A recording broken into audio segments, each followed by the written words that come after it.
Hi friends, அனைவருக்கும் வணக்கம். இன்று நாம் பேசப்போவது உலகை மாற்றும் ஒரு அதிசய தொழில்நுட்பத்தை பற்றி. செயற்கை நுண்ணறிவு, ஆர்டிஃபிஷியல் இன்டெலிஜென்ஸ். ஏஐ எப்போது தோன்றியது? இது எங்கு பயன்படுத்தப்படுகிறது? ஏஐ நம் எதிர்காலத்தை எப்படி புரட்டப் போகிறது? இது நம்முடைய வாழ்க்கையை எளிதாக்குமா அல்லது அபாயகரமானதாக்குமா? இந்த வீடியோவை கடைசி வரை பாருங்கள், ஏனெனில் இதில் சுவாரஸ்யமான தகவல்கள் நிறைய இருக்கின்றன.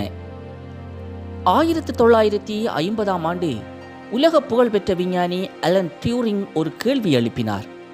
கணினி ஒரு நாள் மனிதர்களைப் போல சிந்திக்க முடியுமா என்பதுதான் அந்த கேள்வி. இது அப்போது மிகவும் வினோதமான யோசனை. ஆனால் இதுதான் செயற்கை நுண்ணறிவிற்கான முதல் அடிக்கல் என்று கூறலாம்.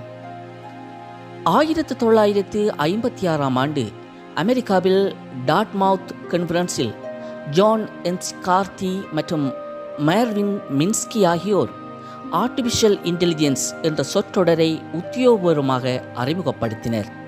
இதுவே ஏஐயின் பிறப்பு என்று கூறலாம்.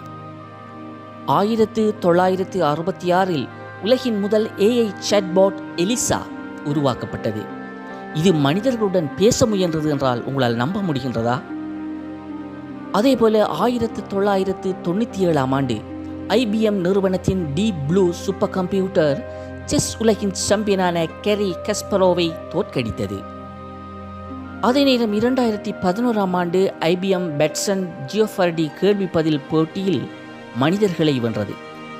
அதே நேரம் 2016 கூகுள் டீப் மைண்டின் AlphaGo உலகின் சிறந்த கோ விளையாட்டு வீரரை தோற்கடித்தது. மனிதர்கள் முன்னேறிவிட்டோம் என்று நினைத்த நேரத்தில் ஏஐ வேகமாக எங்களை மிஞ்சத் தொடங்கிவிட்டது என்பதுதான் வரலாறு. உண்மையை கூற வேண்டுமென்றால் நம்மை சுற்றி எங்கும் ஏஐ இருக்கிறது.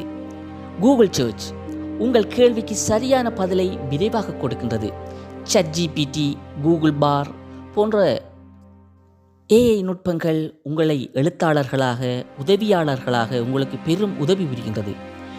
யூடியூப் அல்கோரிதம் உங்களுக்கு பிடித்த வீடியோக்களை சிறப்பாக பரிந்துரைக்கின்றது. அதே நேரம் செல்ஃப் டிரைவிங் கார்ஸ், டெஸ்லா போன்ற கார்கள் சுயமாக இன்று ஓடிக்கொண்டிருக்கின்றன.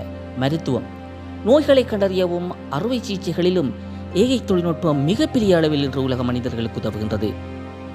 உண்மை என்னவென்றால், நாம் நினைப்பதற்கு மேலாக ஏஐ தொழில்நுட்பம் நம்முடைய வாழ்க்கையில் இரண்டர கலந்துவிட்டது என்று தான் கூற வேண்டும். அதே நேரம் ஏஐ மையமாக கொண்டு ரோபோட், த டெர்மினேட்டர், போன்ற பல்வேறு விதமான ஹாலிவுட் படங்கள் தற்பொழுது வெளியாகி இருக்கின்றன. அதே நேரம் நம் கண்முன்னே தன்னிச்சையாக இயங்குகின்ற ரோபோக்களை ஏஐ உருவாக்கி இருக்கின்றது. ஏஐனுடைய வெற்றிகள் என்று பார்க்கின்ற போது ஓப்பன் ஏஐஎஸ் டால் போன்ற படங்களை உருவாக்கும் ஏஐ தொழில்நுட்பம் அறிமுகமாயிருக்கின்றது. பூஸ்டன் டைனமிக்ஸ் ரோபோ டாக்ஸ் மனிதர்கள் போல நடந்து செல்கின்ற ஏஐ ரோபோக்கள் தற்பொழுது உலகளவில் இருக்கின்றன. கூகுள்ஸ் டீப் மைண்ட் AlphaFold மருத்துவத்தில் புரதங்களின் வடிவத்தை கண்டுபிடிக்கும் ஏஐ தொழில்நுட்பம் தற்பொழுது அறிமுகம் செய்யப்பட்டிருக்கின்றது. அதே நேரம் AGI, அதாவது ஆர்டிஃபிஷியல் ஜெனரல் இன்டெலிஜென்ஸ், ஏஐ ஒரு நாளில் மனிதர்களைப் போல முழுமையாக சிந்திக்க தொடங்கினால் என்ன ஆகும்? அதே நேரம் செல்ஃப் லேர்னிங் ஏஐ, தானாகவே புதிய விடயங்களை கற்றுக்கொள்ளும் ஏஐ தொழில்நுட்பம் வந்தால் இந்த உலகத்தில் என்ன நடக்கும்? ஏஐ யுத்தம், ஏஐ இயங்கும், ஏஐயினால் இயக்கப்படுகின்ற அல்லது இயங்குகின்ற இராணுவ சாதனங்கள் எதிர்காலத்தில் எப்படி இருக்கும்? இவைகளுடன் பொருத்தி மனிதர்களை விட புத்திசாலியான ஏஐ வந்துவிட்டால் நமது வாழ்க்கை என்னவாகும் என்பதனை சற்று சிந்தித்து பாருங்கள். நண்பர்களே, நீங்கள் என்ன நினைக்கின்றீர்கள்? ஏஐ நல்லதா? ஏஐ அபாயகரமானதா? ஏஐ உங்கள் வேலையை பாதிக்கின்றதா அல்லது இலகுவாக்கின்றதா என்பது போன்ற விடயங்களை கொமெண்டில் பதிவு செய்யுங்கள். ஏஐ நம் எதிர்காலம், அதனுடன் இணைந்து பயணிக்க வேண்டிய தருணம் இது என்று நான் கூறுவேன்.